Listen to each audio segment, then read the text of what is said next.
Goeiemôre. Dit is vandag donderdag 17 April.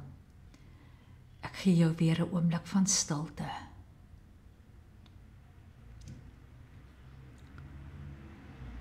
Die teks wat ek vir jou vandag wil lees is Hebreërs 10 vers 23. Laat ons styf vashou aan die hoop wat ons bely, want God is getrou. Hy doen wat hy beloof het. Ons bly by die tema van vashou of vasklou. Vandag 'n teks uit die Nuwe Testament. Dit is maklik om te sê ons moet vashou aan die hoop en daardie hoop met oortuiging bely. Maar dis amper onmoontlik om dit te doen wanneer dinge hopeloos voel. Tensy jy 'n rotsvaste anker het om jou hoop op te baseer. En net hier gee God jou daardie rede. Kyk weer. Wat staan daar? Laat ons styf vashou aan die hoop wat ons bely, want God is getrou. Hy doen wat hy beloof het. Hoekom kan jy vashou aan hierdie hoop? Hoekom kan jy daardie hoop bely? Hoekom kan jy dit doen sonder om te wankel? Omdat God altyd getrou aan sy beloftes is.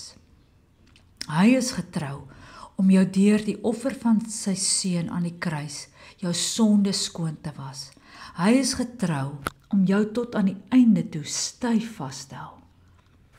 Jesus Christus het dit vir ons moontlik gemaak om 'n liefdevolle verhouding met God te hê. Jesus is ons volmaakte priester wat homself opgeoffer het sodat al God se kinders met hom verenig kan word. Een manier is om in hoop te leef. Hoop waarin ons styf kan vashou. Onwankelbare hoop. Selfs wanneer dit swaar gaan in ons lewens, is ons om elke oomblik as ons moedeloos word, kan ons dink aan hierdie woorde. God is getrou. Hy doen wat hy beloof het. Mag jy aan hierdie hoop vashou. Kom ons bid saam.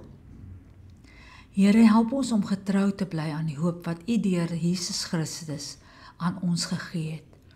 Omring ons asseblief met ander Christene in hierdie lewe wat vir ons hoop gee en bemoedig. Ons bid dit in Jesus se naam. Amen.